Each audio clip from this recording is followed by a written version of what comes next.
Assalamualaikum warahmatullahi wabarakatuh. Bismillahirrahmanirrahim. Rabbi shrah li sadri wa yassir li amri wahlul 'uqdatam min lisani yafqahu qawli. Kepada yang berhormat Bapak Kepala Desa Langit itu, Bapak Muhammad Fuad beserta jajaran, Bapak Sekretaris Desa, Bapak Ketua BPD beserta anggota, Bapak LPM, dan selamat datang Bapak Kepala Desa Gelagasari, Bapak Dayat, dan Mas Dani. Ini nanti yang menjadi narasumber kita pada malam hari ini. Pertama-tama marilah kita panjatkan puja dan puji syukur kehadirat Allah Subhanahu wa taala, yang mana pada malam hari ini kita diberikan kesempatan dan kesehatan untuk sama-sama belajar tentang desa menuju desa digital. Kedua kalinya salawat serta salam mudah-mudahan tetap tercurahkan kepada junjungan kita Nabi besar Muhammad SAW.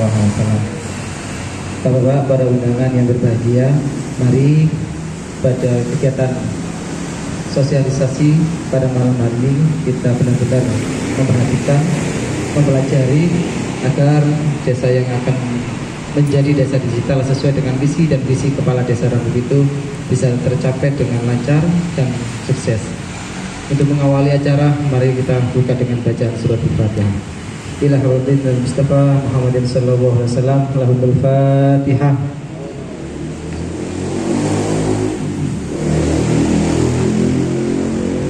Terima kasih.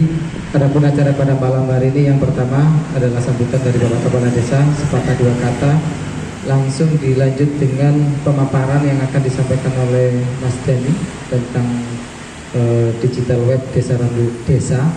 Kemudian nanti ada tanya jawab atau diskusi. Untuk acara pertama yaitu sambutan sepatah dua kata akan disampaikan oleh Bapak Kepala Desa Rambut itu kepada Bapak Muhammad Fuad. Dipersilakan.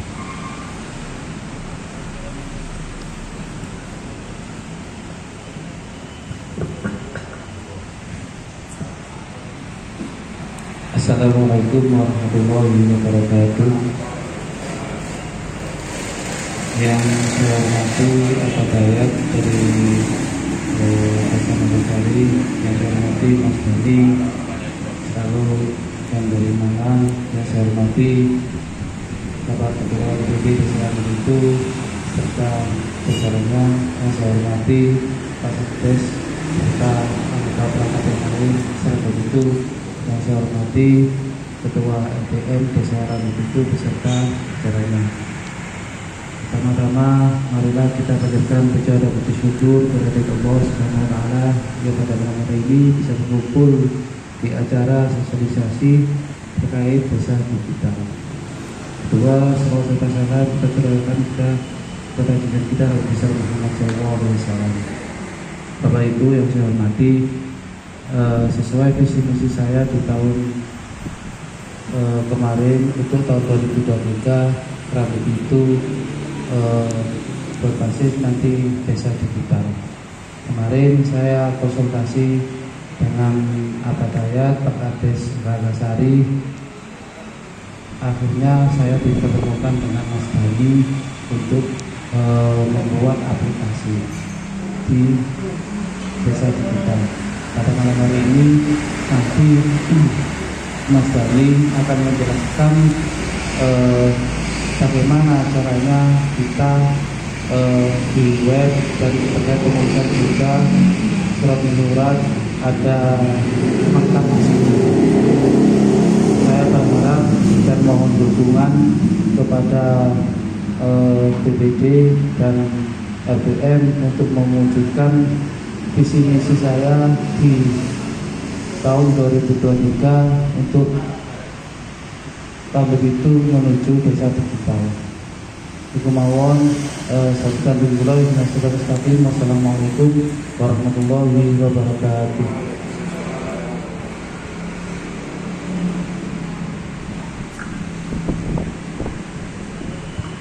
Terima kasih sambutan yang disampaikan oleh Bapak Kepala Desa itu. Sambutan yang kedua ini cerita sedikit tentang yang posisi desa digital itu yang sudah memiliki, yaitu Bapak Kepala Desa Gelagasari. Kepada Bapak Dayat, monggo diceritakan sedikit mawon.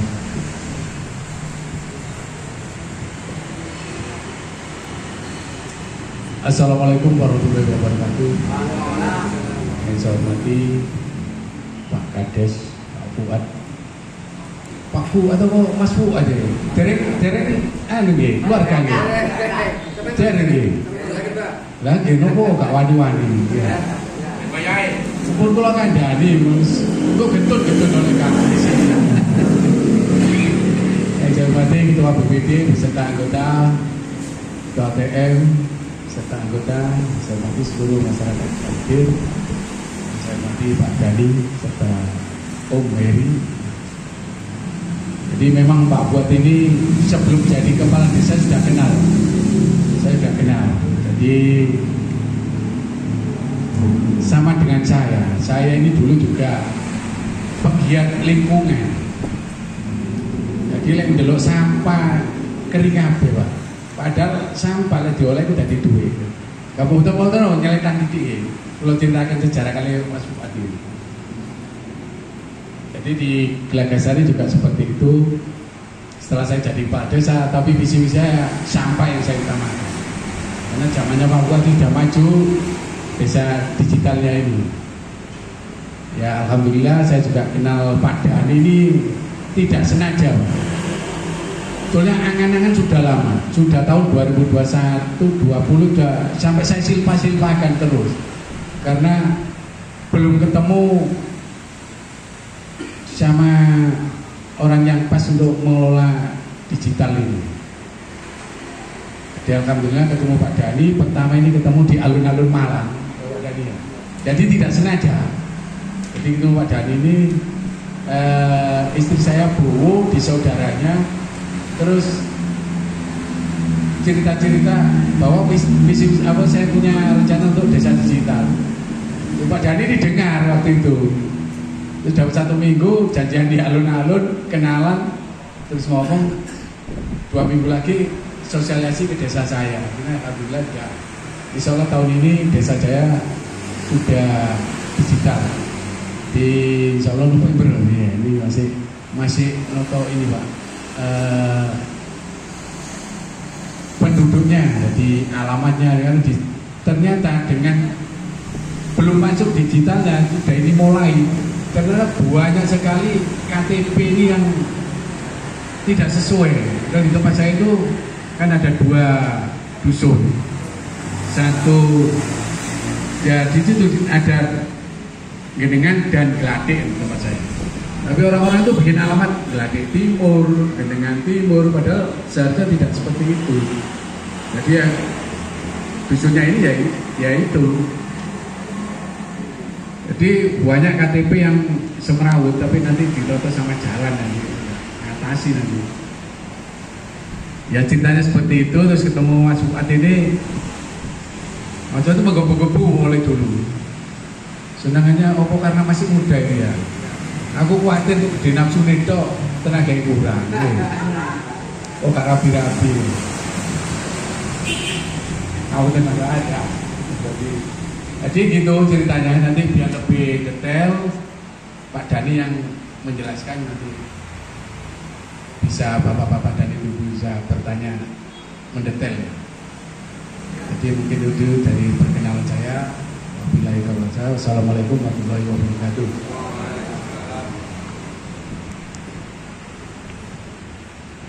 Terima kasih apa yang disampaikan oleh Bapak Kepala Desa Gelagasari. Selanjutnya yaitu sosialisasi atau pengenalan sekaligus memaparkan web dari desa digital yang akan disampaikan oleh Mas Dani. Kepada Mas Dani, semoga.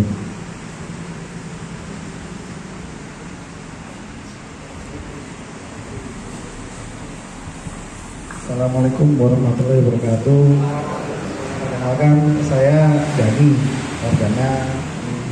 Sebenarnya lulusan saya juga nggak ada relasi sama IT karena saya teknik mesin, Mbak. Tapi karena memang jiwa muda saya itu kan pengen menggebu-gebu agar mati Indonesia ini harusnya bisa maju. Kenapa kok Rusia aja yang menyerang Indonesia masalah hacker ya? Yang selama ini kita tahu. Tapi di sinilah saya membangun inovasi namanya desa digital, karena yang saya tahu namanya digital itu kan aspeknya macam-macam, Mbak. Jadi ada orang cuma bilang WhatsApp ini sudah digital gitu ya.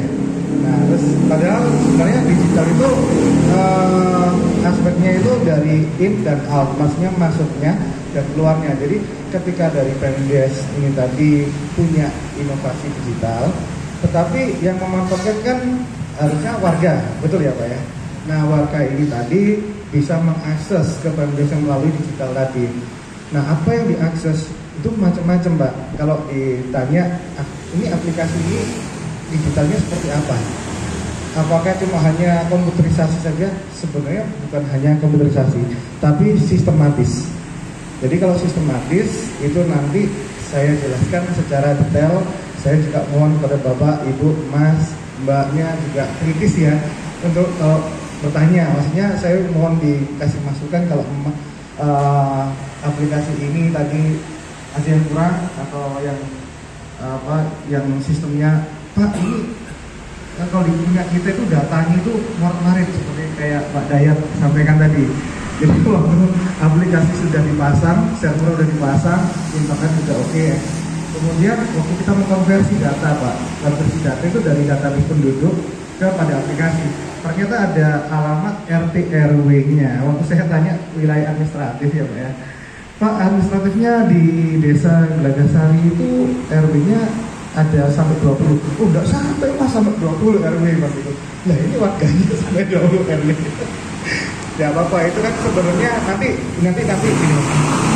Permasalahan itu ada terjadi sebelum adanya Pemdes digital ya. Artinya itu permasalahan kependudukan yang dulu dimenangi oleh Dispenduk Capil.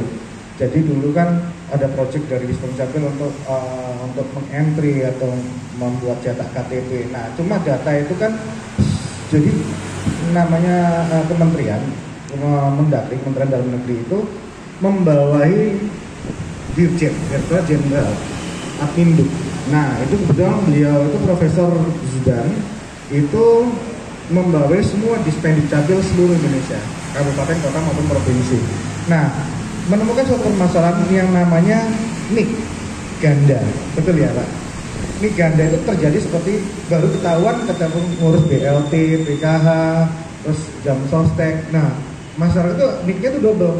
Nah, kok bisa sampai gitu? Padahal Dispenduk sebenarnya juga pusing gitu. Akhirnya waktu kita tahu, saya bukan mengerjakan Dispenduk Capil ya, rekanan. Akhirnya data itu pakai data lama. Nah, tetapi pusat atau kementerian itu menggunakan namanya SIA, Sistem Informasi Administratif Pendidikan. Nah, SIA ini itu yang terbaru ini itu pemutakhiran yang menggunakan NIK tunggal, betul ya Pak ya? Nah, NIK tunggal itu jadi akan mendeteksi warga itu ada ganda, NIK ganda. Jadi contoh NIK saya dipakai sama orang Nganjuk begitu. Padahal nama saya Dani Wardana, alamat saya di Kota Malang, tapi NIK saya nggak bisa diregistrasi karena NIK saya dipakai sama Nganjuk seperti begitu. Nah, kemudian itu salah satu contoh ya. Kebetulan om saya juga terjadi gitu. Nah, om saya terjadi seperti begitu. Nah, akhirnya dari NIK ini tadi kita menggunakan teknologi EKTP Reader, Pak. Jadi EKTP Reader di situ yang kita gunakan diinjekkan atau kita integrasikan kepada aplikasi ini. Nah, untuk lebih lanjutnya saya mulai untuk presentasi aplikasi. Boleh ya Pak ya?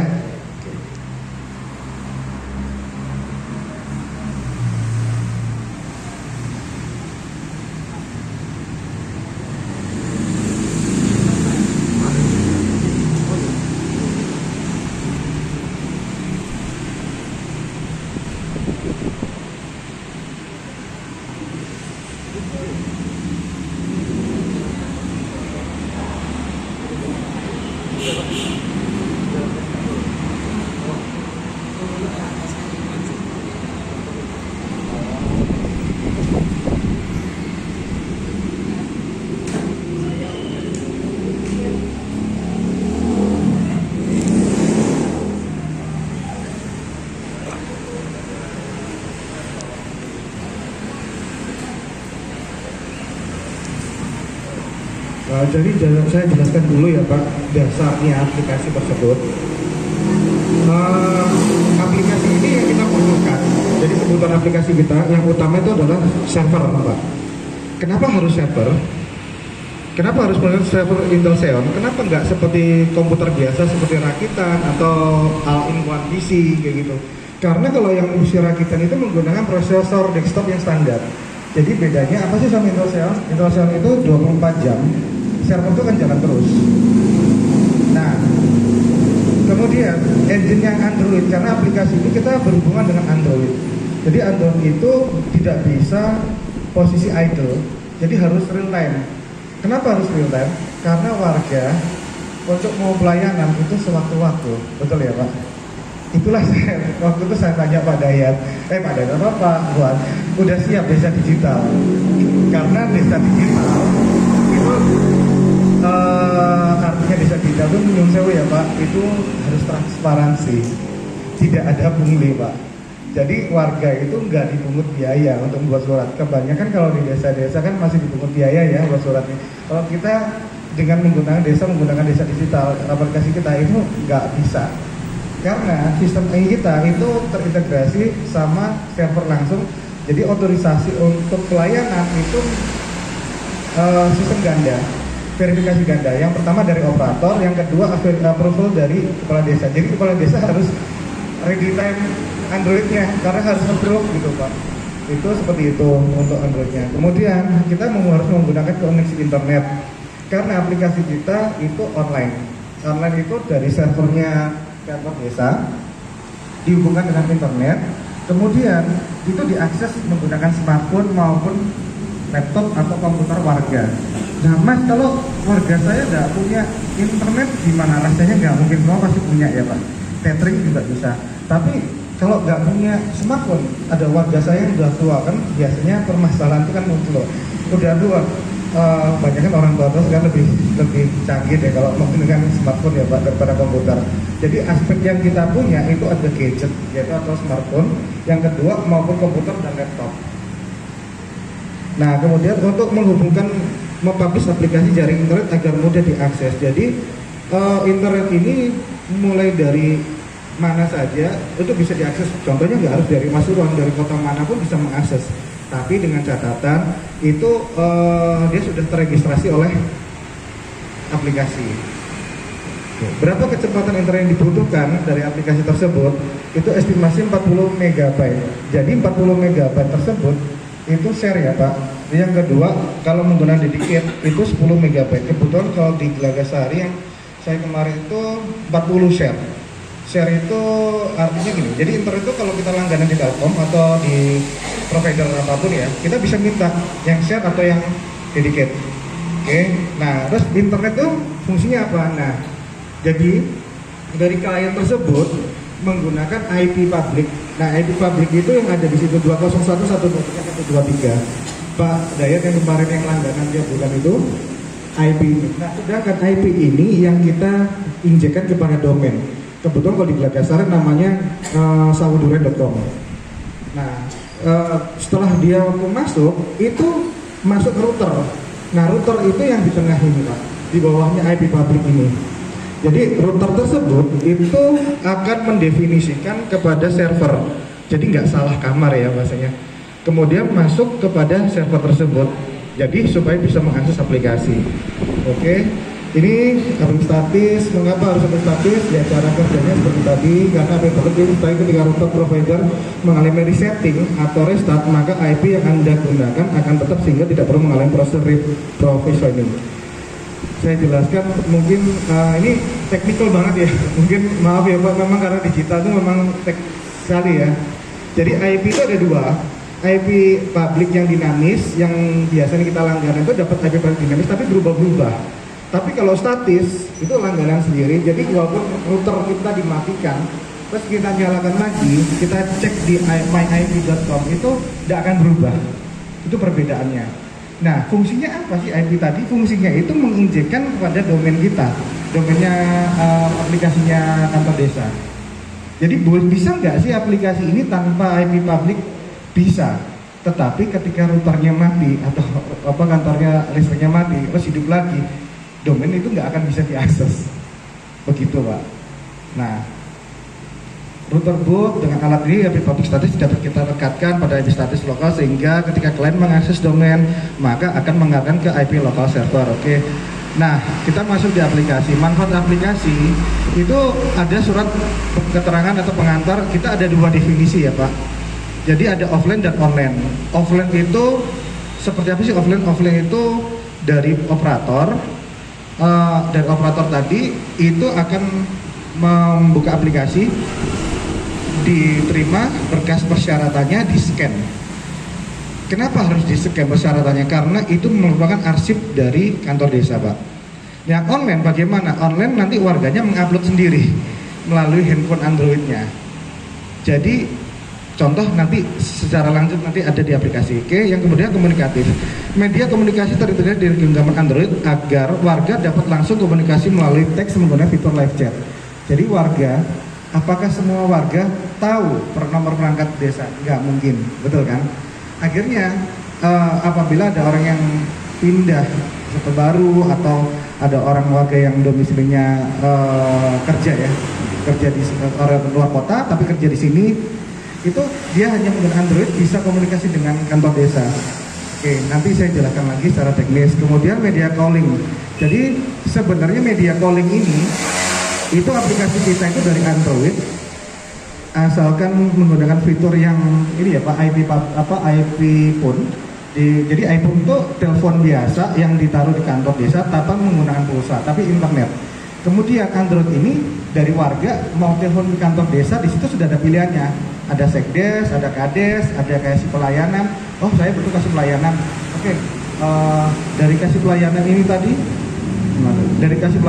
saya tekan tik gitu, udah nyambung di teleponnya kasih pelayanan tanpa harus tahu nomor teleponnya kasih pelayanan. Pertanyaan gini, loh itu nyambung itu kok bisa nggak pakai pulsa? Tidak, karena Android tadi kan udah otomatis punya internet, betul ya Pak ya? Kan udah punya paketan. Jadi dari Android aplikasi kita itu nyambung ke server, kemudian dari server itu tadi nyambung ke teleponnya setiap perangkat. Tapi perangkatnya itu teleponnya di kantor loh Pak ya, maksudnya ya. Jadi kita nggak buka akses untuk ke aplikasi Androidnya perangkat, karena itu hal yang privasi Pak. Waya tidur, istirahat, ditelepon sama warganya, itu nggak kita buka. Tapi untuk pelayanan kita bukanya di situ.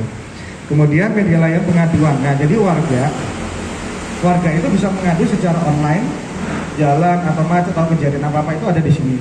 Oke, kita lanjut rujukan dasar utama. Oke. Jadi di situ kan kita aplikasi berbasis data penduduk. Jadi di Undang-Undang Nomor 23 Tahun 2006, Pasal 5, 6, 7, 8, 13, 83, 84 tentang 5, di situ tentang hak dan kewajiban pemerintah pusat dan daerah. Yang 13 tentang hak dan kewajiban penduduk. Yang Pasal 83 tentang pemanfaatan data yang bodoh dan Pasal 84 dan 5 tentang perlindungan data pribadi penduduk. Pertanyaannya satu, kenapa kok harus saya tuangkan di presentasi saya? Karena dasarnya aplikasi panjenengan Pemdes itu harus menjaga kerahasiaan data penduduk. Contohnya seperti kejadian yang viral hacker Yorka membobol, ya kan? Hanya karena siapa? Provider. Itulah kelirunya Indonesia. Indonesia pemerintah pusat semua berbasis NIK tunggal. Sekali dibobol, semua data akan kebuka. Loh kenapa kok bisa? Ya sekarang ini nggak bisa dibilang gitu. Makanya kan dibilang, kalau kita ngomong IT Pak, di dunia yang terkenal Rusia, Amerika, hacker di dunia itu selalu mengatakan tidak ada sistem yang aman. Tapi upaya kita supaya aman, ya berarti harus ada operator atau namanya administrator. Nah itulah keberadaan saya itu adalah menjaga atau mengadministrasikan servernya perangkat desa, pemerintahan desa tersebut agar aman dari serangan hacker, serangan backdoor, spam, malware, itu tugas saya. Jadi panjenengan pemerintah desa menggunakan aplikasi saya itu kita jaga, kita bantu. Tapi saya tidak mempunyai akses untuk masuk ke database ya Pak, seperti itu. Nah kemudian di Undang-Undang Nomor 24, data persoalan dokumen petugas pengguna sebagai penduduk disimpan di dimaksud ayat 2 dilarang atau dengan kerasanya untuk menyebarluaskan data penduduk yang tidak sesuai dengan kewenangannya. Oke, yang ayat 2, Menteri sebagai penanggung jawab memberikan hak akses data kewenangan pada petugas provinsi dan petugas instansi pelaksana serta pengguna. Nah, yang dimaksud begini, apakah dengan menggunakan aplikasi ini semata-mata langsung pakai aplikasi, tidak Pak. Tapi panjenengan kepala desa harus minta izin dulu ke Dispenduk. Jadi ke Dispenduk dulu, kemudian dari Dispenduk dapat approval Pak, dapat approval pengajuan untuk menggunakan akses KTP Reader. Nah di situ nanti ada MOU, PKS, perjanjian kerjasama antara kepala desa kepada Dispenduk Capil, kemudian sama kementerian. Oke, saya lanjut di Permen 102 tentang pemberian hak akses data pemerintah, itu nanti yang Pak Fuad sama Dispenduk ya Pak ya, itu nanti wilayahnya. Oke, saya lanjut di sini tentang administrasi pemerintah. Jadi gini, aplikasi kita itu ada 2 fitur. Fitur kita itu adalah tentang administrasi pemerintahan desa, tentang kelola administrasi BPD, itu masuk di dalam sini. Nah, kemudian di sini akses data penduduk. Jadi akses data penduduk ini nanti menyusul ya Pak. Nanti jenengan sama saya sama Kadispenduk ya Pak. Jadi seperti itu. Oke, saya lanjut di sini. Ini, nah tata cara pemahaman data kependudukan ini nanti juga saya serahkan pada ini. Oke, itu dari dasar hukumnya Pak. Kita langsung masuk sesi pemanfaatan data. Ini aktivasi KTP Reader. Oke, kita masuk di aplikasi langsung.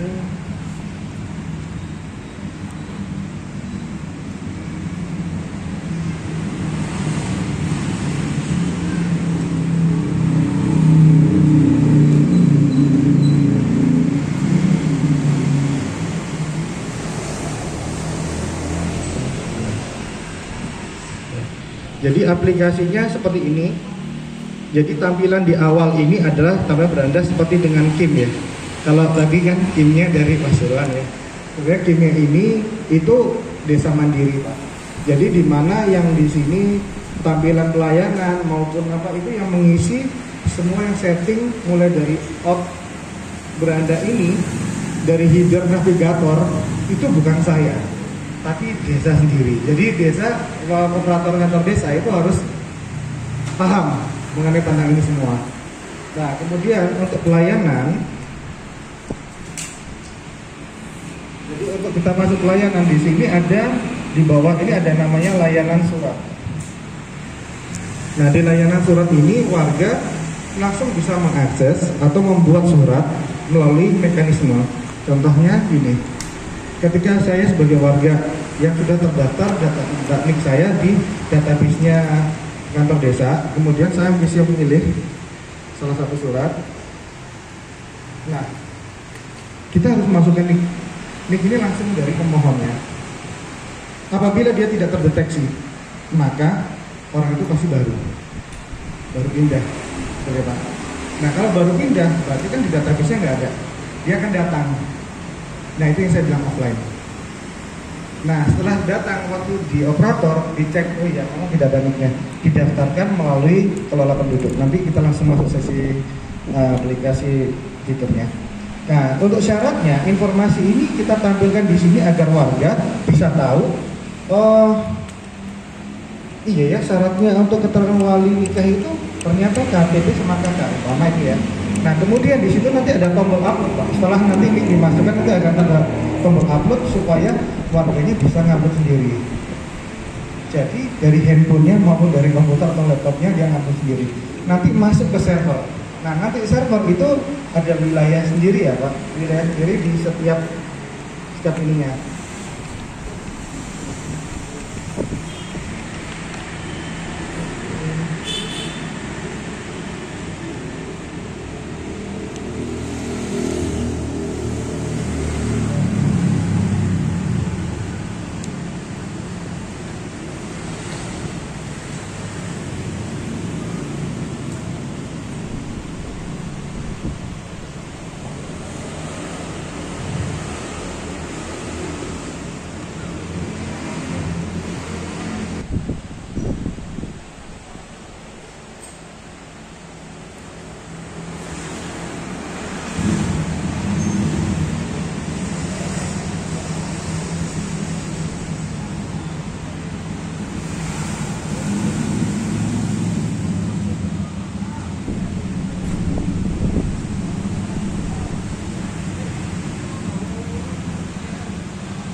Jadi ini tampilan dari dashboard kita.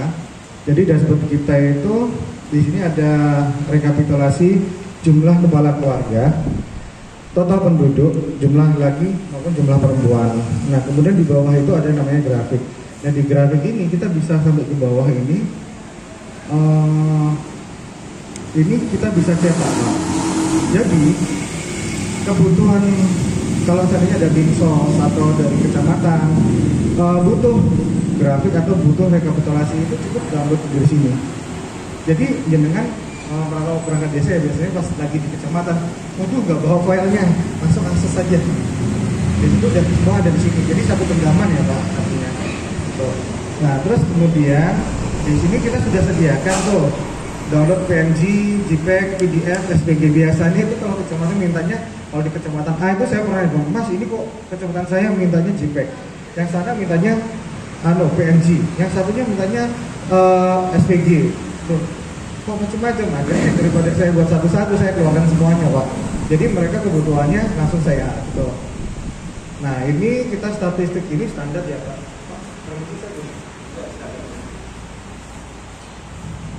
Jadi ini ya Pak, di sini statistik ini standar ya. Kenapa saya nggak mau menjelaskan detail, karena ini standar sekali menurut saya ya. Nah kita masuk ke fitur lainnya. Di sini ada identitas desa, ini yang harus wajib diisi. Jadi di identitas desa ini itu harus ada sosmednya juga. KIM biasanya KIM ya ngerjain. Untuk kelompok informasi masyarakat, ya ini yang termasuk di sini. Kemudian ini harus harus diisi. Kenapa? Karena ini ada label ini atau form ini yang akan tertera di kop surat pelayanan. Kalau ini nggak diisi nanti nggak akan muncul di suratnya. Kemudian udah standar ini, kemudian wilayah administratif. Nah, hubungan dari wilayah administratif ini itu ini permasalahannya Pak. Jadi kita buka ini ya, khususnya nih. Yang ini kemarin yang di Gelagasari tuh Pak. Saya tuh bingung karena setiap kolom ini Pak, setiap kolom ini ngelink sama penduduk. Jadi kalau umpama penduduknya di situ RW-nya 20, di sini nggak ada 20, saya yang bingung Pak. Karena hubungannya wilayah administratif gitu. Yang sebenarnya yang saya juga bingung ya Pak ya. Warga yang harus ngikut wilayah administratif desa atau desa harus ngikutin alamatnya di KTP-nya warga. Yang benar yang mana Pak? Warga yang ikut ya Pak. Sebenarnya Pak di Pasuruan ini saya udah koleksi data ya. Koleksi data itu saya udah survei hampir rata-rata di spenduknya itu di spenduk sini itu datanya muat-marit Pak. Jadi inilah saya kalau mau nawarkan di desa Renduk itu ini, saya itu juga ketar-ketir di mobil itu saya mikir tadi, waduh ini datanya muat-marit nggak ya Renduk itu, saya mikir kayak gitu. Nah karena itu tapi hubungannya sama ini. Kalau ini sebenarnya kalau ada RW yang tidak sesuai dengan administratif, maka di situ statistik tidak akan tercetak karena ada hubungannya sama fitur-fitur lainnya Pak. Contoh nih warganya ada RW 20. Nah ketika di Androidnya warga, di situ akan terdeteksi di keluhan itu.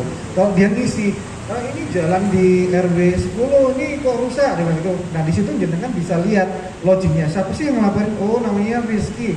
Dia anak dosen ini. Tapi kok RW-nya 20. Nah ini kok kayak gitu loh. Nggak bisa. Jadi nggak akan masuk gitu. Nah itu jadi kita seragamkan. Nanti itu teknikal ya Pak ya. Saya bantu nanti. Jadi hubungannya detail dusun ini kepada penduduknya. Jadi nggak semata-mata ini sebatas informasi, bukan. Nah, kemudian di sini pemerintah desa. Jadi pemerintah desa ini SOTK. Ini di sini ada urutan. Jadi di mana kepala desa dulu, wilayah SOTK ini standar, kemudian penduduk. Nah, di sini penduduk ketika untuk menambahkan standarnya seperti ini. Kenapa kok saya harus menyertai elemen KTP elektronik? Padahal sebenarnya simpelnya walaupun warga itu belum KTP kan nggak masalah Mas, kita bisa input. Karena kita menggunakan pakai alat namanya KTP reader. Tolong KTP-nya yang bukan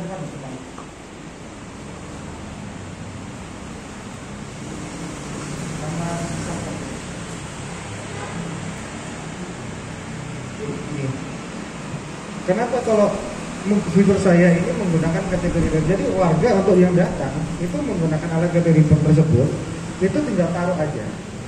Kenapa harus ditaruh, Mas? Karena yang kita pakai chipnya KTP. Jadi bukan ngantri ya. Kalau kita di sini kan masih saya tampilkan tuh ngantri tuh. Saya ketik ini masih bisa. Tapi ini kalau sudah pakai KTP reader, saya close. Jadi fitur yang nick ini, kolom the nick ini saya close. Jadi kita menggunakan KTP reader. Loh, Mas, kalau keluarganya nggak punya KTP, gimana? Rasanya sudah KTPL ya? Bener ya? Oke. Jadi kita manfaatkan itu karena banyak data ranjau seperti kita buat surat manual Ibu ya. Coba kita perhatikan ya. Ketika waktu kita isi surat, banyak keliru di nomor NIK atau nama biasanya itu. Betul ya Pak ya? Di situ. Makanya kenapa kok saya mengalihkan menggunakan data, elemen data, makanya itu elemen data ya. Elemen data kemudian kita pakai KTP reader. Jadi sekali klik dia langsung suratnya keluar. Mau milih apa suratnya dia? Jadi formatnya itu sudah ada, tinggal keperluan apa. Contoh seperti kewirausaha. Seperti kewirausaha itu saya tinggal misi usaha apa gitu. Nanti saya praktekkan. Nah ini kita masuk tahap dikelola penduduk ya seperti ini.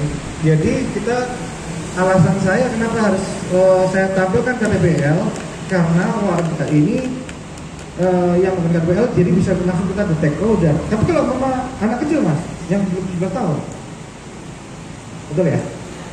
Pertanyaan. Nah dia punya Kia. Nah, kenapa saya menggunakan Kia maupun KTPL? Karena saya membantu programnya di Capil untuk menyemarakan kanker desa itu menghimbau warganya agar mengurus Kia dan KTPL.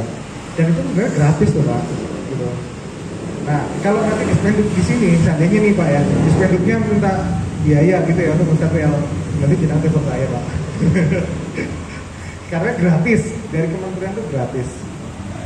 Nah kemudian pilih status rekam. Nah sebenarnya di status rekam ini saya dulu sama Ngawi, Kabupaten Ngawi, kantor desanya itu integrasi itu masih nyambung ya Pak sama database-nya Dispenduk. Jadi kantor desa 160 desa itu aplikasinya nyambung langsung sama Dispenduk. Kalau sekarang kan Epalidi, tapi Epalidi kan lain mati tidak datang. Itu kan wilayahnya Dispenduk, kerjanya Dispenduk tapi ditaruh di desa. Intinya kan itu. Tapi kalau yang ini kan enggak. Tapi di sini kita bisa tahu warga ini yang sudah rekam atau belum rekam karena status orang untuk pendaftaran penduduk di Dispenduk untuk mengurus KTP itu kan ada status 1 itu adalah perekaman di kecamatan biasanya. Nah perekaman kalau dia nggak bisa cetak di kecamatan nggak bisa cetak biasanya langsung ke Dispenduk, betul kan? Nah di sini statusnya muncul harusnya. Tapi karena Dispenduk itu sekarang kita nggak bisa integrasikan seperti itu. Yang kita bisa integrasikan adalah KTP reader maupun web service. Nah di situ muncul. Jadi kita bisa tahu warga itu, oh kan warga ini kan bersurat ke kita toh ke pemerintah desa tuh. Nah kemudian Pak ini kok KTP saya kok belum selesai. Coba sih nicknya berapa dimasukkan nicknya. Oh bentar ini masih status 3. Status 3 itu belum di-approve sama kepala seksi. Di sana itu ada prosedural Pak. Jadi setiap pencetakan KTP KK kelahiran karena udah titik itu. Tapi di situ ada sistematis melalui namanya approval. Jadi setiap kasih kabit operator kasih kabit terus kemudian kadin itu semua approval. Jadi menggunakan sistem namanya siap. Nah kalau di sini namanya Pak Ladi. Sebenarnya itu siap. Kalau saya kemarin bantai sama Pak ke sana ya sama Pak Kepala Dinas itu. Saya kemarin ke berhadapan dengan Kepala Dinas Pendidikan Pak sama Pak Jaya. Di belakang Pak Ladi sebenarnya kalau itu siap. Sebenarnya kalau jenengan bilang ini adalah inovasi Dispenduk, saya jenengan keliru. Karena itu sudah ada PP-nya, peraturan pemerintah dari pusat. Bahwa kewajiban Dispenduk harus memberikan siap kepada pengguna. Siapa pengguna itu? Kantor desa, kecamatan, maupun wilayah tertentu seperti kayak OPD lainnya, Insos, Migas gitu. Nah seperti itu Pak. Jadi sebenarnya gratis gitu. Nah, oke saya lanjut.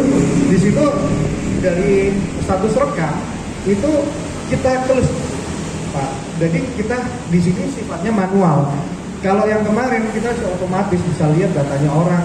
Oh ini masih rekam, oh ini belum rekam, oh ini masih sudah di-print tapi belum dibagikan ke PT Pos. Bener ya? Di sini pakai PT Pos kan? Jadi kita bisa tahu. Tapi sekarang kita di-close. Jadi nggak boleh, karena nggak tahu, saya kebijakan ya gitu lah Pak, kalau pemerintah itu pusat itu gitu-gitu. Permendagri baru setiap tahun Pak, Permendagri itu bisa mungkin 4 kali gitu loh. Saya tuh jadi pusing bener. Nggak betul gitu loh Pak. Jadi akhirnya saya buat inisiatif, udah kita bangkitkan digital yang berbeda. Nah, dari sini ini standar ya. Kemudian loh, Mas ini kok ada data kelahiran tuh. Nah, jadi gini, satu platform atau satu halaman ini kita sertakan kelahiran. Tadi contoh gini, di sini masih ada dukun bayi ya. Apa sih? Ya, dukun bayi itu istilahnya? Iya, kayak gitu tuh ya. Nah, kan berarti kan itu kan dari, saya juga apa ya? Yang ada bayi itu siapa namanya? Ya gitu, Jijan lah. Nah, dari pindah itu kan pasti laporan ke kantor desa ya Pak ya. Nah, berarti kan keluarkan kitir ya, surat itu kan, panjangnya berapa bayinya, beratnya berapa. Nah, di sini nanti masuknya. Nanti dari form ini kasih pemerintahan. Pada ini kasih pemerintah siapa Pak? Oh iya, Mas. Jadi gini, kasih pemerintahan ini ada namanya buku mutasi Pak. Dari buku mutasi itu, di sini ada buku mutasi itu ada kelahiran, penambahan sama pengurangan. Penambahan itu ada warga datang sama kelahiran, itu pertambahan penduduk. Yang pengurangan meninggal sama pindah keluar. Nah, kalau operator pelayanan mengisi ini atau operator administrator ya mengisi ini nanti hubungannya sama di bukunya. Wah, berarti kasih pengkulak nganggur gitu bahasanya gitu ya Pak. Enggak, sebenarnya nggak nganggur, tapi lebih parah lagi tuh nanti kerjaannya. Nah, ini dari aplikasi ini sudah kita integrasikan antara kasih pemerintahan, kasih pelayanan. Nah, itu kita integrasikan, jadi jenengan itu punya data yang valid. Jadi nggak acak-acakan. Jadi kalau kemarin kan buku mutasi kayak gini kan harus nyari, ya betul, ini jadi satu nanti. Oke, saya lanjut. Penolong kelahiran ini sama ya, standar ya Pak ya, kayak gini ya, dokter, bidan, perawat, dukun lainnya. Karena ada daerah-daerah tertentu masih ada dukun, tapi di kota Surabaya nggak ada. Tuh. Oke, saya lanjut. Pendidikan dan pekerjaan ini standar, kemudian data orang tua standar, ini standar semua ya Pak. Oke, kita next. Nah, ini ada hubungan sama akseptor B, ini ibu PKK deh rasanya. Di sini ada akseptor PKB, data itu ada golongan apa? Dia pakai apa namanya? PKB atau apa? Itu ada di sini. Sebenarnya aplikasinya di data kesehatan ini kita bisa linkkan sama Posdindu ya. Posdindu apa? Iya, Posyandu itu. Tuh. Jadi kita bisa linkkan. Jadi datanya mereka itu ada apa ya? Jadi anggotanya dari Posyandu tadi mulai dari dulu balita, kayak gitu kan ada kan? Nah, itu kita sudah integrasikan. Nanti jenengan sudah dapat, cuma dengan aplikasi berbeda, gratis kok. Jadi untuk ibu PKK itu dapat aplikasi dari kita. Tapi nanti semua pakai barcode ya. Jadi kayak kartu anggotanya barcode. Nanti ada trainingnya sendiri. Nanti dibantu sama Mas Radit nanti trainingnya. Jadi ini hubungannya sama aplikasi Posyandu itu udah include jadi satu ya. Tapi datanya kita kepada satu platform ini. Kemudian di keluarga. Nah, keluarga ini daftar kepala keluarga. Jadi di mana di halaman ini adalah daftar seluruh kepala keluarga. Jadi total dari penduduk itu katakanlah 6.000. Jadi kepala keluarganya 1.000 juga. Jadi kepala keluarga aja. Nah, kemudian ini calon pemilih. Calon pemilih itu DPT ya, daftar pemilih tetap. Biasanya kalau pemilihan kepala desa atau pemilihan kepala daerah tuh kan biasanya kan ada report ya penduduk yang calon pilih tuh. Nah, ini jenengan saya kasih fitur tanggal. Di situ saya kasih fitur tanggal itu karena itu kan tentatif tuh Pak. Contohnya gini, pelaksanaan siapa sih? Katakanlah dibuat tanggal 30. Dibuat tanggal 30. Nah, sedangkan jumlah kalau di pertanggal 14 bulan September jumlah calon pemilihnya 3.257. Kalau saya rubah 23, apakah yang terjadi? Berubah. Nah, jadi ini jenengan langsung bisa print. Jadi nggak perlu lagi nyari satu, karena data ini kan dinamis ya Pak. Setiap ada pertambahan penduduk maupun pengurangan penduduk itu otomatis tidak terrecord di sini. Kalau seandainya ada penambahan penduduk, itu akan, kalau seandainya dia sudah wajib pilih, maka dia akan muncul. Tapi kalau warga yang belum didaftarkan, yang baru ya biasanya tidak datang, itu kan datanya belum masuk tuh Pak. Nah itu kita bisa masukkan secara manual dari kelola penduduk yang tadi ini. Nah kalau di sini sifatnya untuk mencetak, jadi kita bisa langsung cetak.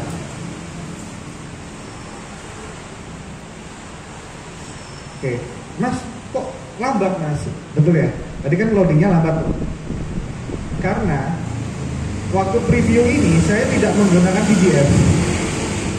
Kalau aplikasi lain dia create-nya langsung PDF, kita enggak, kita real, langsung injek pakai query, jadi langsung database yang kita tampilkan. Jadi nggak bisa dimanipulasi di sini. Jadi kalau mama dibilang Mas ini bisa nggak dimanipulasi? Aduh mohon maaf saya nggak berani, jadi nggak berani deh gitu. Jadi seperti itu ya Pak. Jadi kita langsung real dari database. Jadi loadnya dia lambat. Oke.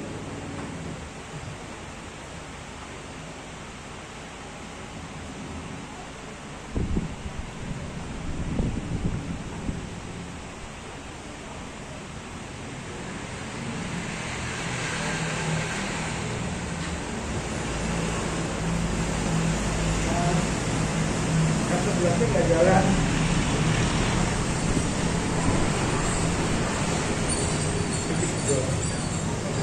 Tombolnya nggak jalan. Nggak bisa, harus sebelaskan terus.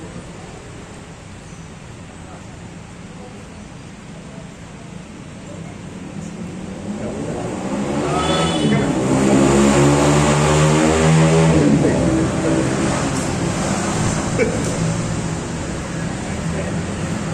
ada, bisa.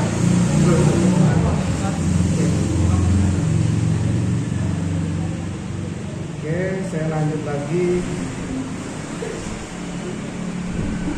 Terus di sini ada beberapa fitur yang dari grup. Dari grup ini kita bisa mengelompokkan berdasarkan dari operator. Dari grup ini kita bisa mengelompokkan contoh seperti penduduk, nama penduduk berapa, kemudian kita simpan, nanti kemudian begini, stunting penduduk, nanti kemudian kita bisa rinci. Jadi yang stunting itu siapa saja? Standar ya Pak. Ini kayak ngantuk semua nih ya, capek ya. Oke, kita lanjut lagi. Saya percepat Pak. Jadi kalau ini fitur administrasi sebenarnya. Kalau untuk yang digital, nah kita lagi selesai ini, tinggal masuk ke sesi digital. Nah, analisis ini warga pemerintah desa itu bisa membuat analisis sendiri dari kategori kemiskinan. Jadi kemiskinan itu jenengan sendiri yang buat indikator. Jadi nanti ada standarnya. Saya kasih. Jadi indikatornya apa saja, cara perumusannya bagaimana, itu saya bantu. Saya kasih file-nya. Oke, kita lanjut. Di sini ada bantuan. Nah, bantuan di sini ini ada perorganisiran BLT, jadi pemrograman kayak gini ya. Jadi tahap berapa kayak gini. Terus di sini ada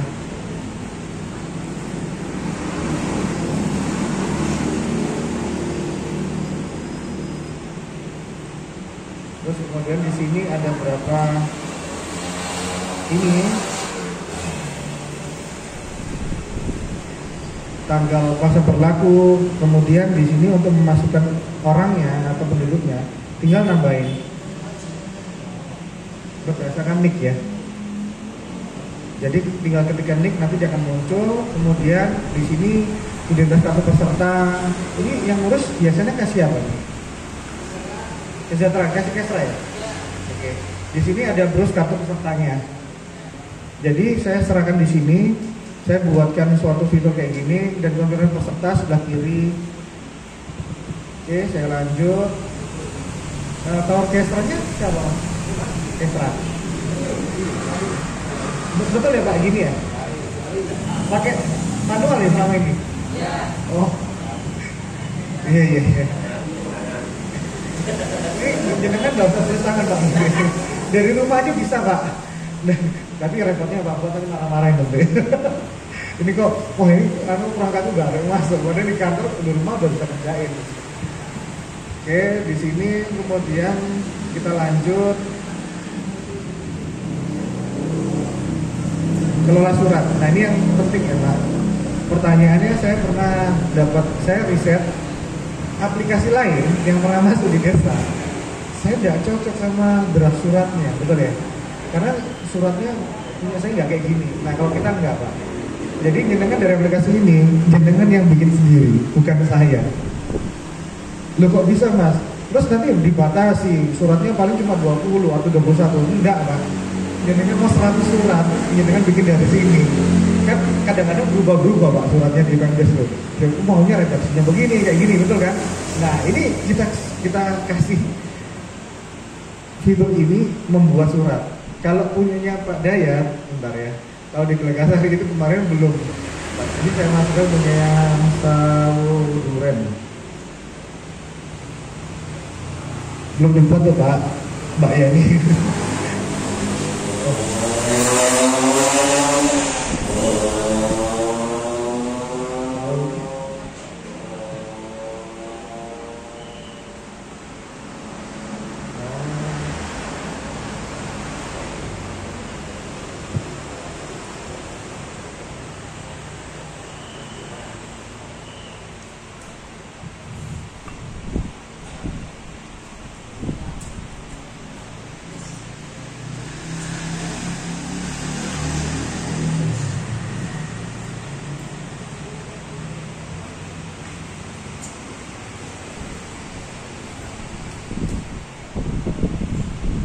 Oke, kita lanjut.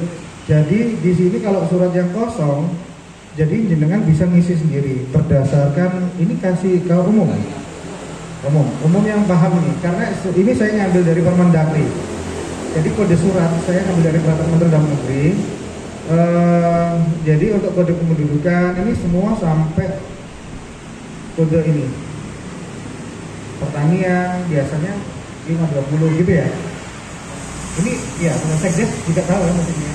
Nah, oke, terus nanti nama surat contohnya seperti gini deh, paling gampang yang sudah 470 tuh, 47 kependudukan tuh, bener ya?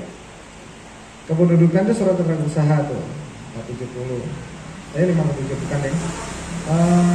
470. 4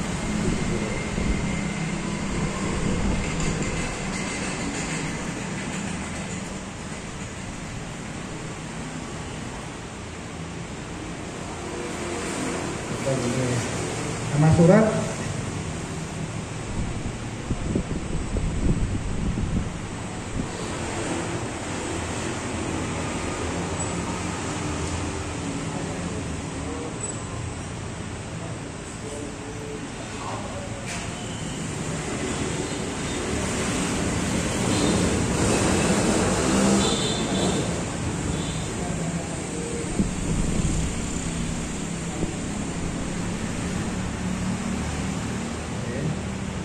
kemudian di sini ada bidang. Nah, fungsinya bidang. Jadi surat kematian ini operatornya siapa? Yang ngurusin dari surat kematian. Kasih pelayanan. Kalau di kebetulan ada di desa lain itu semua surat ditandai kasih pelayanan.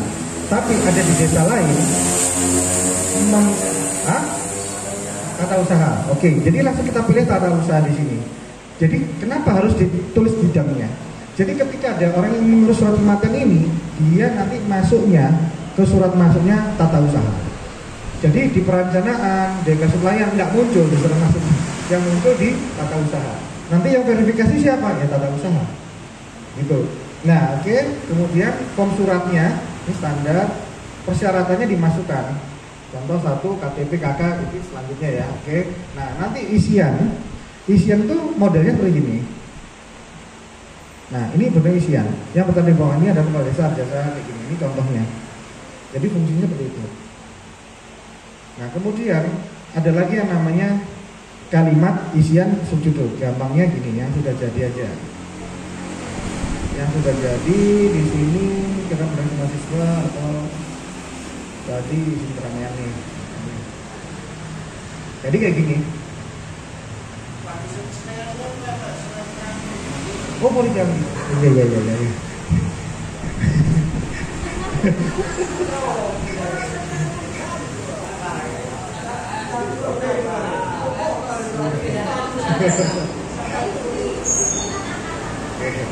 Jadi surat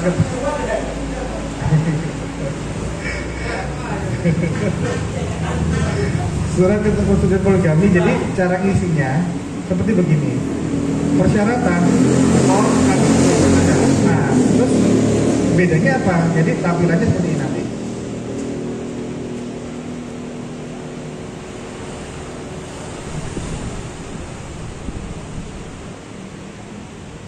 Surat poligami.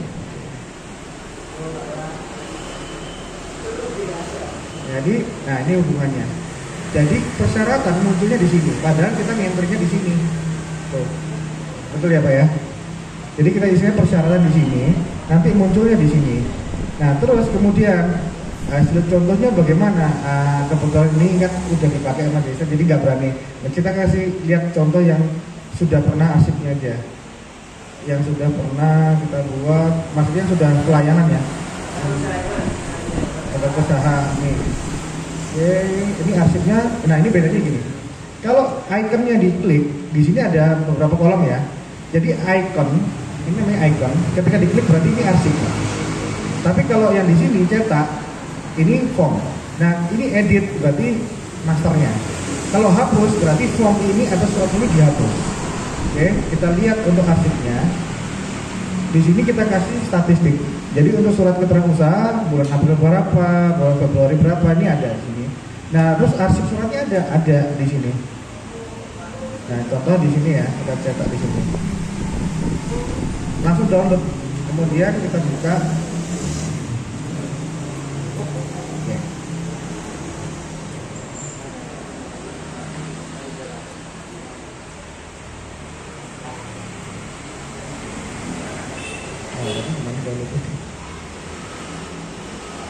Download.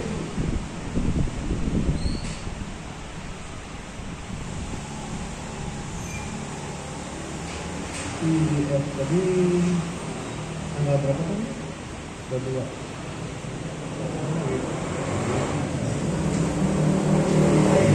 Tadi pakai IDM ya? Pakai IDM ya? Hah?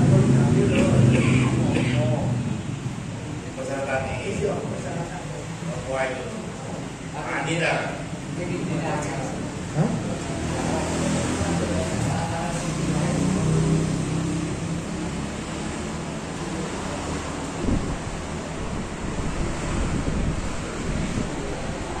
Jadi apa aja dapatnya di mana? Bukan atas. Nah itu PDF kok. Bukan.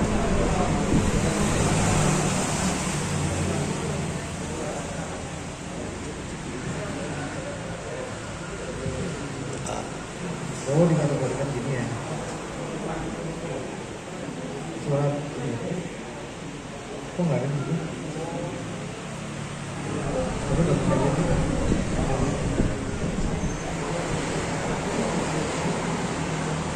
Maksudnya apa ya? Oh, dokumen. Oh, dokumen.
Ini jadi karena kelompoknya ini ya, jadi langsung download. Jadi warga itu bisa langsung download, tetapi ini belum di approval karena kepala desanya kan belum approval.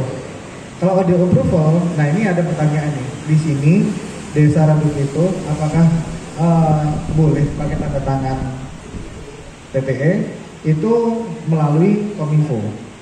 Jadi ada dua tahap ya Pak ya.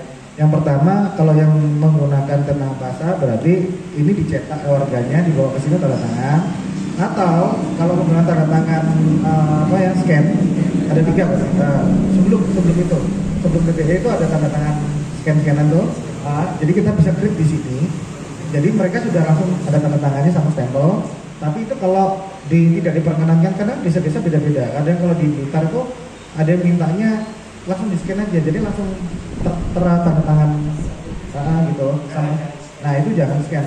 Tapi menggunakan TTE, kalau menggunakan TTE itu harus ada pengajuan dari Kominfo. Nah, jadi gini, untuk TTE itu ada langkahnya Pak. Jadi langkahnya TTE itu aplikasinya untuk mengenerate TTE atau enkriptor itu langsung dari pusat. Jadi dari arsipnya kita, dari arsip ini, jadi arsip ini akan terkirim kepada pusat, namanya Srikandi. Aplikasi Srikandi itu punyanya BSSN, Badan Sertifikasi. BSSN tahu ya? Itu. Jadi dari aplikasinya BSN itu arsipnya masuk, kemudian akan generate. Nah nanti di sini otomatis muncul TTE. Jadi benar QR code gitu. QR code itu tadi muncul di situ. Nah nanti di situ ada autentikasi kayak tulisan kecil gitu. Nah itu jadi fungsinya tulisan kecil dan QR code tadi ketika sudah tercetak sama warga yang sudah di-download maupun yang dicetak itu nanti bisa tempelkan ke linknya biasanya untuk ke validan atau ke absahannya surat tersebut. Jadi yang tadi saya sampaikan TTI itu saya dapat riset Kominfo, ternyata itu harus melalui Menkominfo. Nanti kita bantu gitu. Jadi bertahap. Jadi ada tahapan ya Pak. Jadi untuk yang digital itu, jadi digital mulai dari TTE itu kita bantu Kominfo. Terus yang kedua ektp reader itu nanti saya juga bantu untuk Kemendagri. Karena wilayahnya beda-beda Pak. Kalau ektp itu masuk ke Kemendagri ya. Oke, saya lanjut di sini. Kira-kira menurut panjenengan untuk dari aplikasi yang untuk surat ini, yang untuk surat dulu ya Pak ya, itu ada pertanyaan nggak? Iya.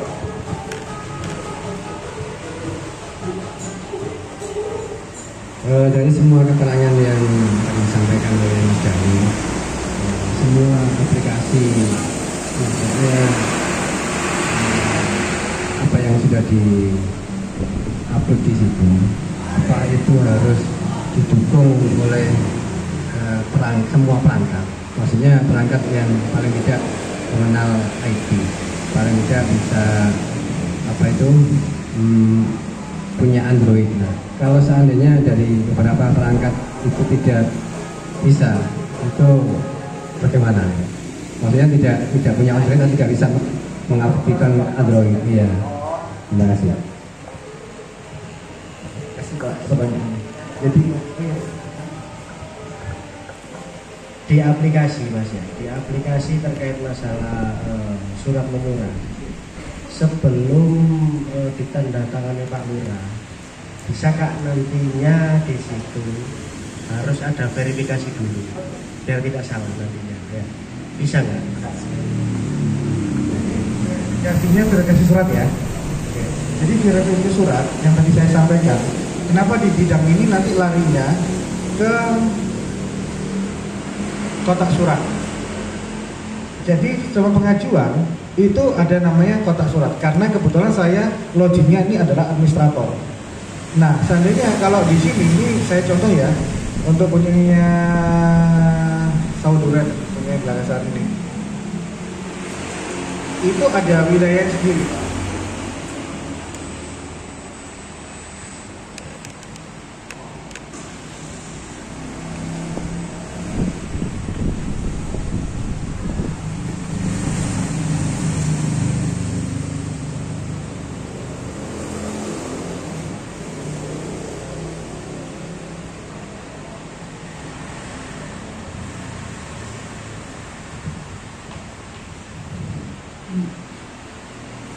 Ini servernya mati kayaknya di kantor desa nih. Oh enggak, ini Pak masuk. Ya, betul. Jadi gini Pak, ya tadi pertanyaan jenengan tadi untuk verifikasi. Nah di sini ini ada administrator perangkat desa. Karena saya masuk loginnya adalah administrator, jadi muncul semua. Tapi kalau nanti jenengan loginnya adalah KRTU, jadi ini yang perencanaan ini hilang semua. Jadi seperti itu. Jadi nanti masuk di kelas surat. Nanti muncul juga nih kelas surat masuk ini. Nah di sini nanti pengajuannya jenengan klik verifikasi. Karena ada pengajuan dari warga. Nanti di situ kan ada filenya, uploadnya KTP, KK, dan kesehatannya. Terus dari situ datanya kan jenengan lihat sama nggak? Karena di data biasanya KTP, KK, dan lain-lain itu ada yang tidak sama atau ada yang kurang, betul ya? Nah, waktu kenapa harus jangan upload tadi? Karena dengan upload tadi berarti kan kepemilikan sah mereka punya. Sehingga waktu dia jangan verifikasi itu tidak langsung jenengan bisa cetak, tidak usah. Jadi waktu jenengan approve, di sini ada tombol approve nantinya. Karena ini nggak ada database-nya Pak. Di sini ada tombol approve dari operator. Setelah approve itu tadi nanti muncul ke Android-nya Pak Lurah, ting gitu. Oh, dan warga itu tonggo gitu. Nah, udah. Oh, diverifikasi sama Pak Sekdes itu udah. Nah, nanti akan kirim ke Android-nya warga. Jadi warga itu akan di kotak masuknya muncul tentang suratnya. Oh, udah di-approve. Nanti ada status seperti kita beli di Shopee itu tuh, dikirim masih dalam proses. Nanti itu kayak gitu nanti bentuknya. Jadi warga itu tahu. Tapi itu di aplikasinya warga ya Pak. Di aplikasi jenengan nggak ada. Nah makanya tadi saya sampaikan kenapa panjenengan harus punya server sendiri. Karena server itu karena Android jenengan itu harus ada di aplikasinya ada di server jenengan. Jadi mereka harus akses waktu-waktu. Kalau jenengan mati, sudah mereka juga nggak bisa pakai Androidnya. Kenapa? Karena aplikasi itu ngambil dari server jenengan. Jadi pertanyaan jenengan tadi verifikator ganda ya Pak ya. Ada lagi mungkin apa seperti itu maksudnya jenengan? Karena takutnya di situ ada kesalahan. Betul. Nanti identifikasi dulu sebelum kita lakukan. Betul. Ya. Memang tidak, kita aplikasi kita tidak dieksekusi cetak sebelum ada approval dari Pak Kepala Desa. Nah, tadi pertanyaannya Bapak tadi belum saya jawab ya. Jadi gini Pak, memang kendalanya kalau digital desa itu kan berbasis IT ya, teknologi ya, mau gadget. Sebenarnya saya juga kemarin kepikiran, sebenarnya dari seminggu yang lalu, aplikasi ini mau kita integrasikan sama WhatsApp Engine atau API WhatsApp, atau kita sebut WhatsApp Blast. Nah, tapi karena WhatsApp tadi bagi kita sebagai developer itu ada dua definisi, kita sewa atau kita membuat. Tapi kalau kita membuat, resikonya kita nanti kena backdoor. Backdoor apa itu backdoor? Kalau ada orang yang ngerti IT ya Pak ya, dari WhatsApp itu tadi dibobol, hanya cukup tahu nomor telepon Pak. Karena nomor telepon penduduk di sini dikelola penduduk itu ada nomor telepon Pak.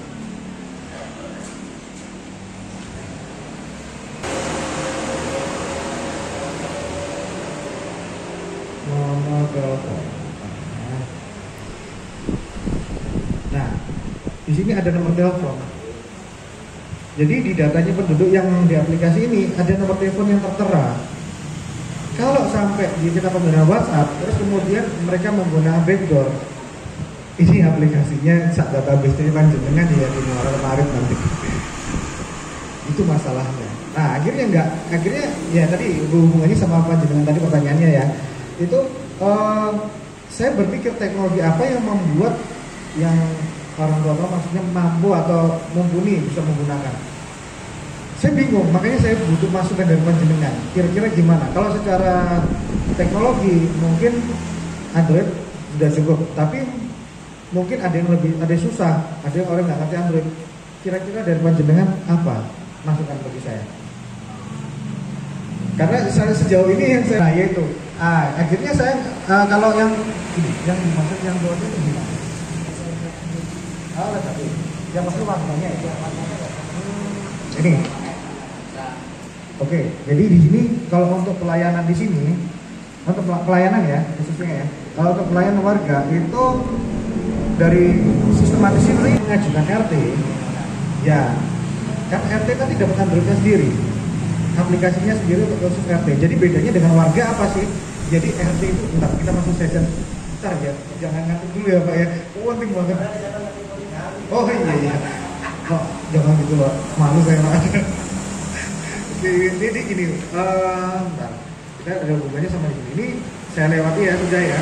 Jadi intinya kalau pakai WhatsApp saya nggak recommended karena itu nanti riskan. Yang seperti katanya ada desa lain yang pakai, itu riskan. Makanya kenapa kok WhatsApp itu lebih mudah dibobol? Mungkin ada yang suami-suami yang pernah dibobol sama istrinya tuh ya.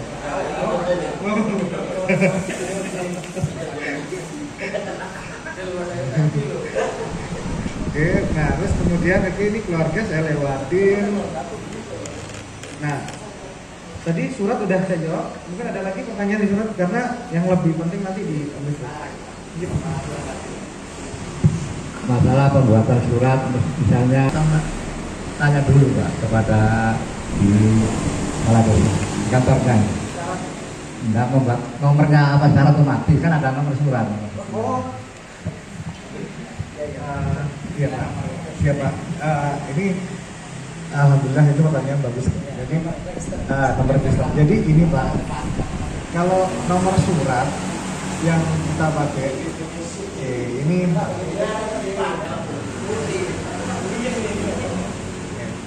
di sini